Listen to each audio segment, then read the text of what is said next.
5,000 years ago, in an age when Greece and Rome were but a distant dream, one civilization conceived the impossible and built the unimaginable. The Egyptians worked on a much grander scale than anyone did for millennia. Enriched by their conquests and empowered by their gods, the indomitable pharaohs of Egypt built the ancient world's first stone monolith. Its tallest building, oldest dam, most impenetrable fortress, greatest city, and the ultimate monument to one ruler's ego. It's a clear message. Do not mess with Egypt. Egypt's engineers boldly redefined the limits of architectural possibility. But their road to eternal glory was riddled with blood, betrayal, and outright disaster.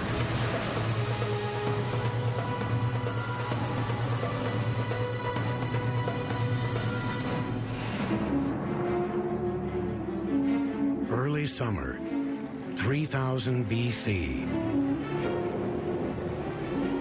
Rain clouds begin to form over the Ethiopian highlands, 800 miles south of the Egyptian border. Before long, a drizzle becomes a torrent, and the slumbering brooks awaken with a furious rush of floodwater, churning blood red with the sun-baked silt of East Africa. Downhill, these streams combine to form the Blue Nile, which accelerates for 850 miles before slamming into its sister river, the White Nile, in Sudan.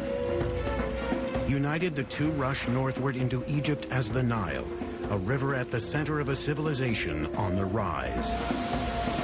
If the flood will not come this year, will be famine. No one will eat. All the Egyptians will be hungry. If the flood will come strong, maybe it can destroy things. By late July, the Nile spills out over its banks and consumes the entire valley, leveling everything in its path. For 600 miles, from the south of Egypt all the way to the Mediterranean Sea, low-lying villages are washed away, and thousands of locals are left homeless. In Egypt, flooding is an annual event, but devastation on this scale is inconceivable. Too much water causes a disaster of untold proportions. People's fields were flooded and rotted. Certainly children would have died. There would have been widespread inability to feed families. And we even have from literary texts notions that at the worst moments of famine there could be even cannibalism, horrible, untold disasters. While flooding consumes every corner of Egypt, its new capital city, Memphis, stays dry, thanks to the massive 49-foot dam that surrounds it. It is the first dam ever built in recorded history. The driving force behind the dam and the city it protects is Menes, the first pharaoh of Egypt's first dynasty. He is a warrior with a passion for building, and his army has recently united Upper and Lower Egypt into one great kingdom. The first king of Egypt would have been more powerful than previous chieftains because he had all of Egypt under his control. The king was placed by the gods upon the earth to help regulate things and to maintain the proper functioning of the cosmos. And he provides for the Egyptians not only in this life, but in the life to come. At Memphis, Menes would enforce his will over Mother Nature with the help of some innovative engineering technology. Hello, I'm Peter Weller. The flood just described occurred many, many times over the course of Egypt's 5,000-year history. Archaeological records during the reign of Menes are sketchy, but we do know that Menes took dramatic steps to prevent a flood of this magnitude. His engineers are said to have built a massive barrier to protect the city of Memphis from the inundation. And that dam was supposedly so sturdy that it redirected the Nile, thereby securing the safety of Memphis.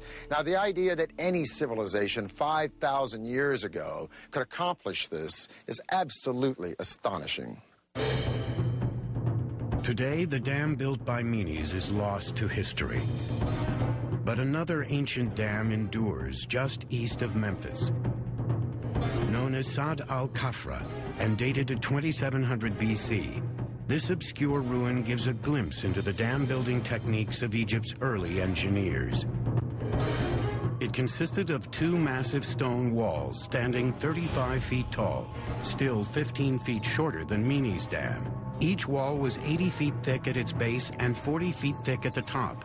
Dirt and loose stones filled in the space between them. 100,000 tons of rock and rubble had to be quarried and transported to build this dam, and even more for the one built by Menes. 5,000 years ago, a project of this magnitude would have required incalculable labor and effort. Nowadays, you tell someone to move a 10-ton block of stone, they immediately want to go out and rent a crane. 200 years ago, you didn't need it. 3,000 years ago, you didn't need it. People did not think in terms of machines. They thought in terms of human labor.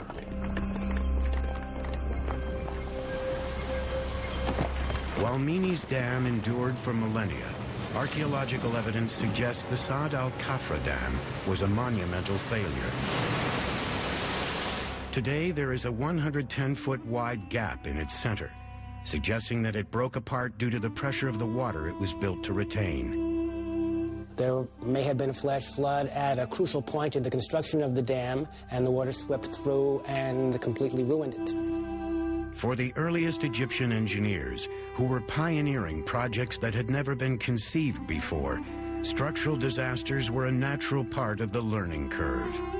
There was no precedent for the kind of massive constructions that they came up with in their minds. They knew they wanted to represent the power of the pharaohs. And yet, looking at the landscape, they only had nature to guide them. It really required imagination and a tremendous use of natural materials. The mysterious pharaoh Menes was a key figure in Egypt's transition from a sleepy coalition of tribal farmers into a regional superpower. His reign is said to have lasted 62 years. It ended savagely when he was mauled by a hippopotamus while out on a hunt. But the dam he built would endure long after the last of Egypt's pharaohs had gone home to the gods. It was the cornerstone in Egypt's building legacy, a feat that would inspire generations of pharaohs to attempt ever bigger, ever bolder feats of engineering. Egypt is the crossroads between Africa and the Middle East. And the presence of this river, the Nile, makes it the only country of the Sahara Desert with a steady natural water supply. So from the time humans could walk upright hundreds of thousands of years ago, they've been drawn here to this river. Initially, nomadic tribes emigrating from sub-Saharan Africa to the Middle East followed the path of the Nile. Later on, during the dawn of agriculture, around 9,000 BC, tribes of farmers began to settle on its banks.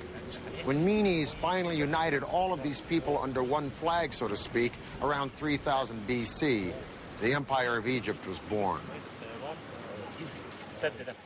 Since then, countless human dramas have permeated Egypt, but the Nile has remained the one constant presence in the center of it all. And despite the occasional catastrophic flood, it's the reason why the world's first empire rose here and not someplace else. At the dawn of the third